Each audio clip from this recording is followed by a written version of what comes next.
Kingsbury, very dismissive of Bengals corner Cam Taylor-Britt, who suggested that they're running a nice college offense was the line. Somebody must have told him you don't give teams a bulletin board material, right? I don't know that he's listening to that. If I were them, I'll go after him. To help us learn more about the Bengals, Charlie Goldsmith covers the Bengals for the Cincinnati Enquirer, joins us now. Charlie, what's up, dude? How are you?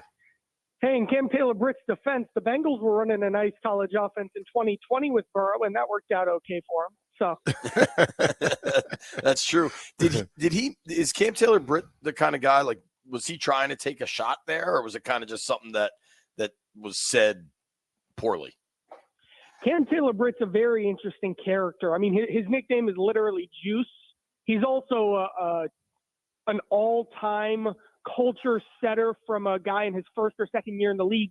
He's in year 3 now, but he very quickly became one of the voices of that locker room. I don't think he was trying to take a shot. I don't think he really cares about how anything is perceived or anything like that. But I think there's some interesting things to discuss about schematically what the Commanders' offense looks like. But I don't think he was trying to put himself in the spotlight and the headlines by trying to stir the pot. But the question I want to ask you, like when we saw how the Bengals came out in the first week, lost against the Patriots, then they go to Kansas City, who they play well all the time, but they lost the game. Which team are the Bengals really? Well, week 1, Joe Burrow was terrible. And so the question about which team the Bengals are really is, what do you think of Joe Burrow? And Joe Burrow has a very long track record of being one of the best, one of the top 5, top 3 quarterbacks in the league. More often than not, I'll bet on Burrow being the guy he was in week 2, which wasn't even his best performance, but was much better than how Mahomes played than what Burrow was in week 1. In week 1, it wasn't even the risk either, which was a big topic of conversation. I could point out 5 or 10 decisions he made before the snap, decisions he made in the huddle, decisions he made to bail from plays in the pocket, like stuff Burrow does literally better than anyone, stuff that's his superpower. He was doing it at a 100 level, and just 1 week later, though, he improved a million different things, and he played really, really well, more than good enough to beat the Chiefs. So I'll bet on Burrow being just fine and the Bengals being a good team. I think that's a safe place to land. And Washington's secondary might be just the team to get hot against. What is the latest? Obviously, there were questions about Burrow's health with the wrist. I don't think it's health related, but Jamar Chase has seemed unhappy. We'll leave it there. Well, he is. Yeah, and then T. Higgins is health related, I believe. Get us up to speed on all 3 of those guys. So Burrow, like I said, the wrist is something he still won't say is 100%. But watching every throw in training camp, especially, I've seen everything I need to see to not blame the wrist for what Burrow did poorly in week 1, and then week 2 he played great. Jamar Chase, his frustration has been palpable ever since the organization told him in the spring he was going to get a contract extension. They were ready to negotiate, and in his mind, they didn't go far enough. Both sides were at fault there for why a deal didn't get done and why this frustration has percolated into the season. Frankly, I think the best thing for both sides is a 150-yard game against the Commanders secondary that doesn't have the corners to run with them. I think they might even try to force him the ball this week to try to just get finally some good juju going. And it'll certainly help that I expect T. Higgins to play this week. He tweaked his hamstring the second to last practice before the season started. And yes, there was speculation, what's going on here, but yes, T. Higgins really injured his hamstring. Frankly, a guy in a contract year who hasn't gotten paid because of concerns about his hamstring history can't afford to have another hamstring injury on his ledger. I guess he'll have to have one now, but he wouldn't purposefully put that as something that's more piling on top of that for him. So with Higgins back, that'll open stuff up for Chase. They've got the most versatile offense they've had here. So they should, for the first time this year, be full systems go on Monday. What's the strength of your defense? I know we talk a lot about the offense, but that defense has done some great things over the years too. What's the ultimate strength? Run defense or pass defense?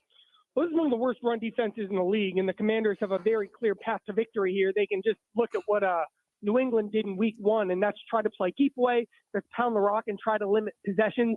The Bengals used to have maybe the best run-stopping nose tackle in the league in DJ Reader, turn on the film in the playoffs in 21 and 22, and I'll challenge you to find a nose tackle who's doing more against the run than DJ did.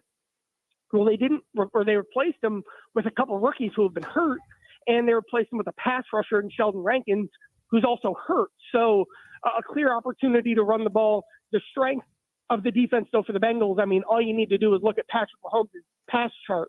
The Bengals got experienced and veteran savvy at safety this year, bringing back Von Bell and bringing in Geno Stone. And Mahomes really only completed 2 passes that were even past the first down mark over the course of the game.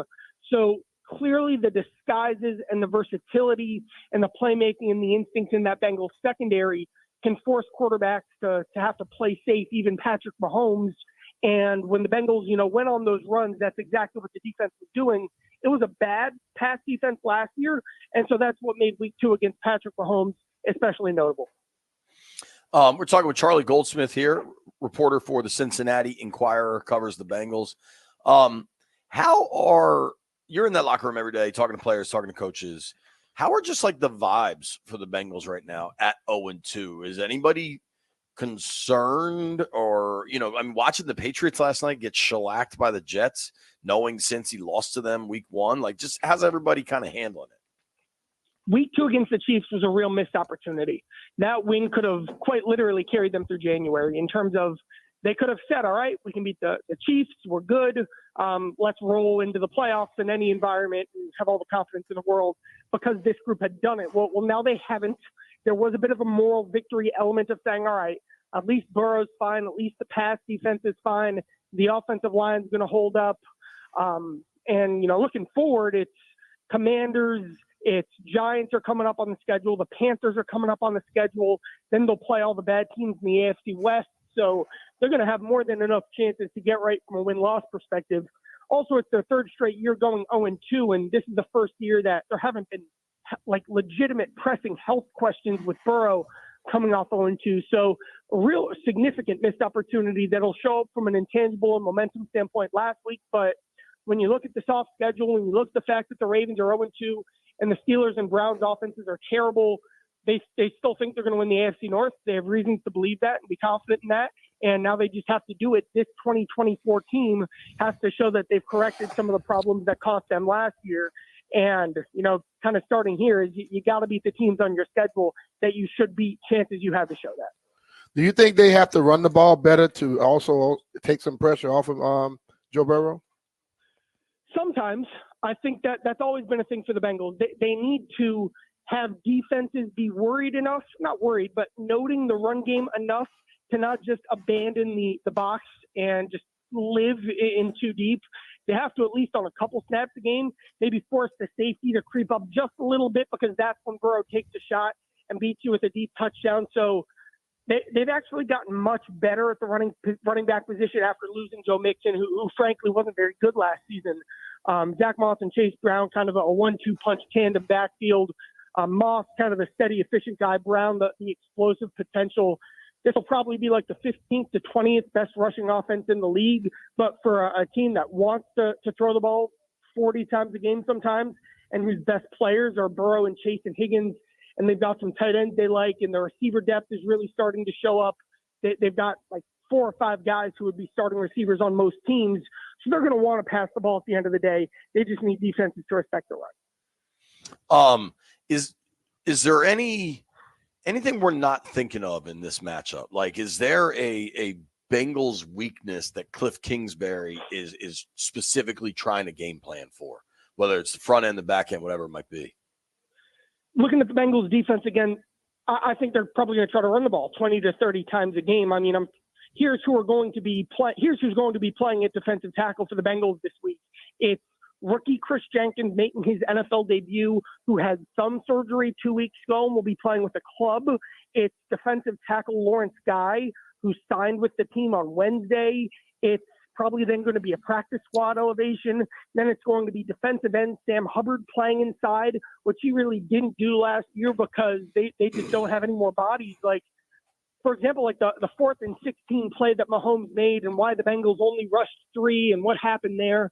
That's been a huge talking point, even nationally this week, that play that turned into the pass interference penalty that let Kansas City win that game. And The only reason the rookie safety who made that penalty was on the field was the Bengals wanted to have a fourth defensive lineman in that game, but they didn't have a fourth defensive lineman to physically put into that game because their defensive tackles were playing on early downs because they were gassed. So you could either have played them like 100% of the snaps, or you could have just taken your chances with a 3 defensive lineman front, which they did. So it's a math problem up front that Washington, I would assume, is going to try to exploit.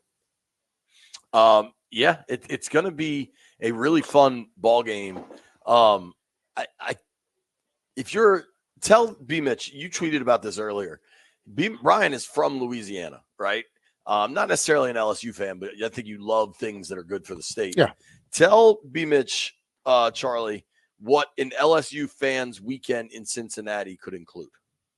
Yeah, well, Paul Skeens is pitching on Sunday in Cincinnati, and then Joe Burrow versus Jaden Daniels in Cincinnati on Monday night. Heck of a sports weekend, if you ask me. That's a hell of a sports weekend. I mean, dude, I'm bummed. Our flight gets in at like 2:30. Yeah. The first pitch is 1:00. So we're not gonna. Yeah. If that was a night game, I got to see the Skeens kid, man. I want to see him kind of as he has things going. Charlie, man, we really appreciate it. So you think Higgins is full go for this weekend, right? I don't think he'll be playing 100% of the snaps. I think they'll probably be situational when they use him, and he probably won't. They probably won't throw too many 50-50 balls up toward him, but he's, of course, a part of the game plan. They do have the receiver depth. So some really nice guys in Yoshivash. Jermaine Burton is just a pure deep threat as a rookie. They're mixing in 2 tight ends. That's been the story of the week here. 2 tight ends for the first time ever. There's some honking in the background at Paycor Stadium for some reason. Using 2 tight ends, they won't have to force Higgins to play just about every snap. All right. You think Gesicki's a big role for them all year? It'll depend on the matchup. There are going to be times where they need to lean further into the blocking element at tight end, and that's why they'll use Eric All, a rookie out of Iowa. His role will continue to expand, but there are going to be specific teams and specific matchups. And actually, I would have said this last week, too, before he had 90 yards.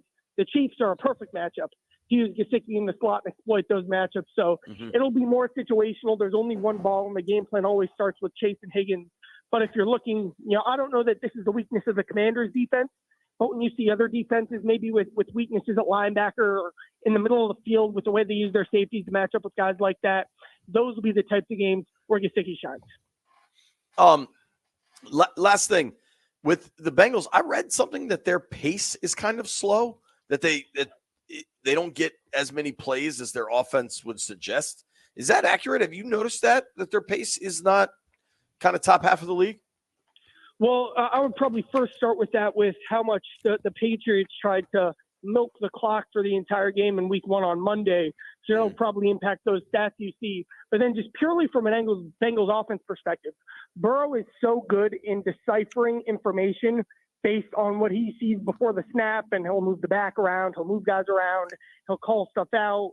He's so good at getting that even dating back to his second year in the league, really, he'll take that play clock down. So that probably factors into that as well, how good he is at getting information before the snap and how you see that translate into when the ball gets snapped. All right. There you have it. Charlie, just taking his time. We'll see you on Monday. Thanks, guys. All right, Charlie. Charlie Goldsmith. Like you said, Joe just taking his time, man. When you're Joe and but let's think about this though. Control is not a bad idea. Don't they worry about him getting hit a lot? He gets hit a lot. He doesn't run as often. He gets hit in the pocket a lot, right? That offensive line, are they good enough? I don't know. But then we find out about defense pressure good enough. I mean, you heard Joe Witt earlier talk about everybody's got to be better, including Allen and Payne. DQ kind of said the same thing. If you want to follow Charlie on Twitter, he does a really good job at CharlieG_. If you had to pick one guy to break out, step up this week, either side of the ball, who you want? I want Terry to step up and break out. I just think that when Terry is doing his thing, he's like a spark plug for this football team. There are guys on your team that can play, and people see him, okay, whatever. But when another guy plays, like Terry is a quiet guy, but he has a hell of an athletic confidence and arrogance about himself. And when he makes plays, you can see how he starts to get into. I think guys feed off of Terry's exuberance and excitement. I think that's fair. I think for me, it's Payne. I think when Payne is at his best and he's dominant, the entire offensively, they've been able to move the ball and they don't have Terry going, right? Yeah. Now, if you get Terry going, then you really got something going. Then the offense hits another gear. Yeah. But I would say, I mean, to use an analogy here, the offense has gotten into third gear. They're not in fourth. They're certainly not in fifth, but they got into third. Yeah. Defense hasn't gotten out of neutral. And I think if Payne can get going and disrupt Burrow, disrupt the timing, disrupt those wideouts, could really be a boost for the whole defense. And I mean, you heard Joe Witt talk about Jamar Chase. You heard Charlie Goldsmith talk about T. Higgins being healthy. This kid, Yoshi, they got, Ayashivas, can play, man. Gesicki's got hand. Like, we can't give Joe that much time. But the thing about him, Joe will hold the ball, which will give you time to get to him. I think, listen, man, if you feel that you are a good enough pass rusher, they got to get to him this week. Got to. Because what's your path to slow down this Bengals offense? Like, outside of the just hope they're bad, like, what is your plan? You know what I mean? Well, based off of what we've seen thus far, it don't seem like there's one. But we've heard enough talk, and we expect a lot of certain people where they got to play. They got to show up and be what they are touted as. Right. You can't keep this playing off of a reputation. That reputation has to be shown on the field now. Totally. And I think those guys are aware of it. We talked to John Allen for a minute yesterday, and he's like, yeah, I'm not playing well enough. Nobody's playing well enough. John's a smart guy. He's never going to say the wrong thing. I think if you can get more out of Payne and Allen, or B, Johnny Newton's supposed to play more this week. Let's see it. What if you get more out of him? They were so Listen, excited I don't about him. care the last name or the number. Just somebody in the middle. Let's get some pressure up the middle. That will change a lot. I mean, I'll take the edges too, but I'm saying up the middle normally disrupts the hell out of a quarterback stepping into the pocket, and it also disrupts a running game. So I don't care what the number or what's the last name. I just want to see a big dude in burgundy and gold making plays consistently.